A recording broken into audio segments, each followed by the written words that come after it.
K4 Telugu news కి స్వాగతం. నేను సంధ్య. ముందుగా ముఖ్యాంశాలు. పీఎం స్వానిధి గడుపు పెంపు 12,328 కోట్లతో 4 ప్రధాన రైల్వే ప్రాజెక్టులు.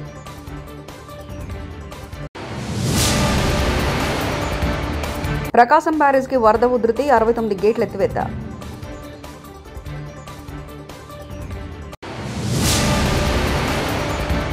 రోమ్ నగరం తగలబడుతుంటే నీరవ్ చక్రవర్తి ఫిడేలు వాయించినట్లు ఉంది రేవంత్ రెడ్డి వ్యవహారం. కేటీఆర్.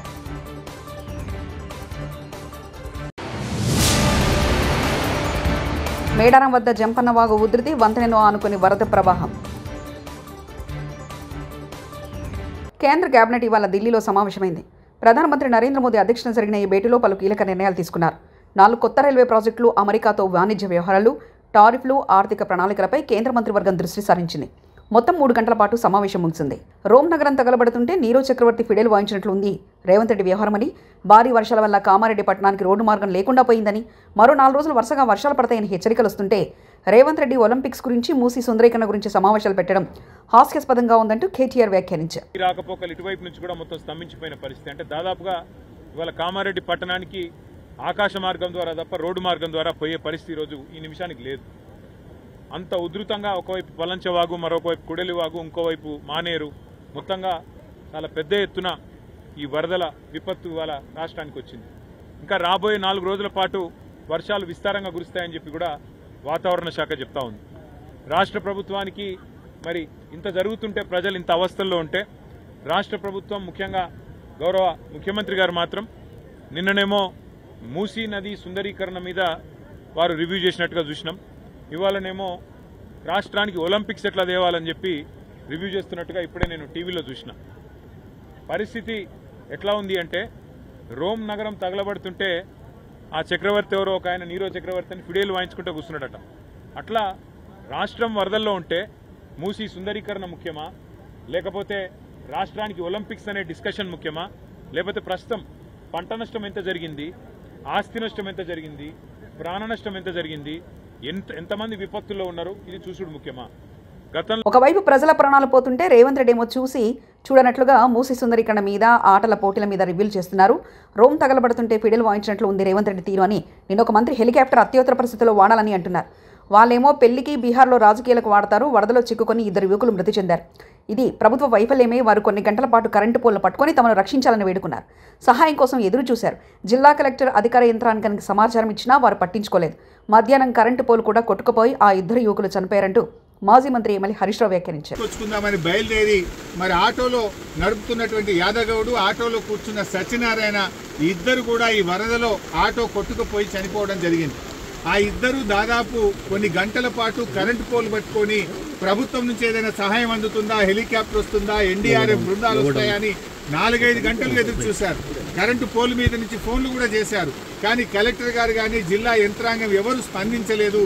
మధ్యాహ్నం 2 తర్వాత కరెంటు పోలు కూడా వరద ఉధృతికి పడిపోయి ఆ వరదలో కొట్టుకొని ఆ ఇద్దరు కూడా చనిపోవడం జరిగింది. అంటే ఇది కేవలం ప్రభుత్వ వైఫల్యం. నిన్న ఒక మంత్రి గారు మాట్లాడుతూ అంటాడు, హెలికాప్టర్ అంత అవసరమైతే తప్ప వాడద్దట. మీరు మాత్రం పెళ్లిలకు వాడండి, బీహార్లో రాజకీయాల కోసం వాడండి, మీ సొంత కార్యక్రమాలకు వాడుకోండి. ఆనాడు ఖమ్మం జిల్లాలో కూడా హెలికాప్టర్ పంపకపోతే ప్రాణాలు పోయినాయి. ఇవాళ మెదక్ జిల్లాలో కూడా సకాలంలో హెలికాప్టర్ రాక ప్రజల ప్రాణాలు పోయినాయి. అంటే ప్రభుత్వం ముందస్తు చర్యలు తీసుకోలేదు. నిజాం సాగర్లో ఈ వరద ఉధృతిని చూసి గేట్లు ఎత్తి ముందుగానే నిజాం సాగర్ను ఖాళీ చేసి ఉంటే బ్యాక్ వాటర్లో ఇంత నష్టం జరిగి ఉండేది కాదు. అటు ఇంజనీరింగ్ లోపం ఉంది, ప్రభుత్వ వైఫల్యం ఉంది. నిన్న ముఖ్యమంత్రి గారు ఇంత వరదలు వస్తుంటే వీడియో కాన్ఫరెన్స్ పెట్టి అత్యవసరంగా రివ్యూ చేయాల్సిన ముఖ్యమంత్రి ఆయన మూసీ సుందరీకరణ రివ్యూ చేస్తున్నాడు. ఇవాళ పొద్దున్న లేచి ఆటల పోటీల గురించి రివ్యూ చేస్తుంది. ఒక దిక్కు ప్రజల ప్రాణాలు పోతున్నాయి, తాగడానికి నీళ్లు లేవు. హవేలీ గన్పూర్లో నిన్నటి నుంచి కరెంటు లేక 7-8 గ్రామాల ప్రజలు మంచినీళ్లు లేక వర్షపు నీళ్లను ప్లేట్లలో, గ్లాసులలో పట్టుకొని తాగుతున్న పరిస్థితి ఉన్నది. ఇవాళ రేపు అంటు రోగాలు ప్రబలేటువంటి అవకాశం ఉంది. వచ్చే 24 గంటలు ఇంకా పెద్ద ఎత్తున వర్షాలు ఉన్నాయని వాతావరణ శాఖ చెప్తా ఉంది. ప్రజలు ఇబ్బందుల్లో ఉన్నారు.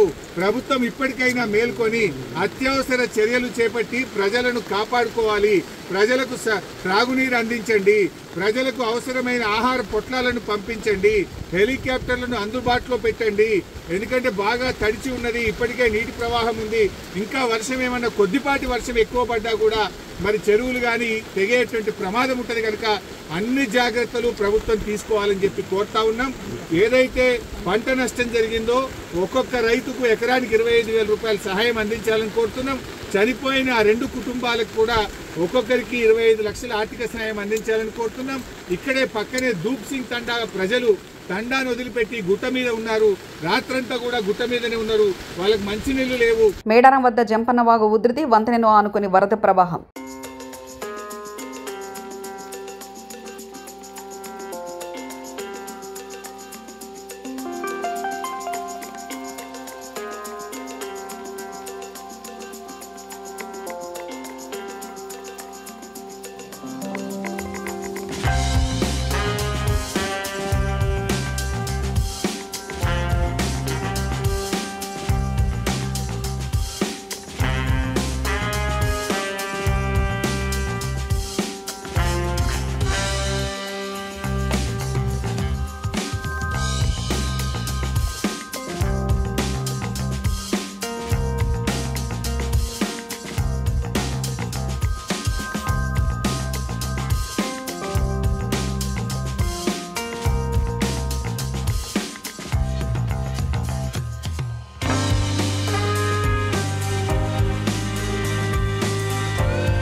ప్రకాశం బ్యారేజ్కి వరద ఉధృతి, 69 గేట్ల ఎత్తివేత.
స్వానిధి గడుపు పెంపు 12,328 కోట్లతో 4 ప్రధాన రైల్వే ప్రాజెక్టులు.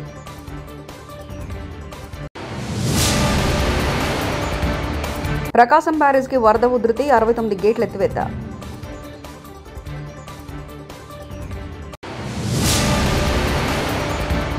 రోమ్ నగరం తగలబడుతుంటే నీరవ్ చక్రవర్తి ఫిడేలు వాయించినట్లు ఉంది రేవంత్ రెడ్డి వ్యవహారం. కేటీఆర్.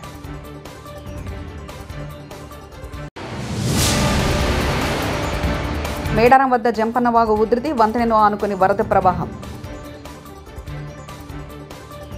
TS4 తెలుగు న్యూస్ ఇంతటితో సమాప్తం. చూస్తూనే ఉండండి TS4 తెలుగు ఛానల్.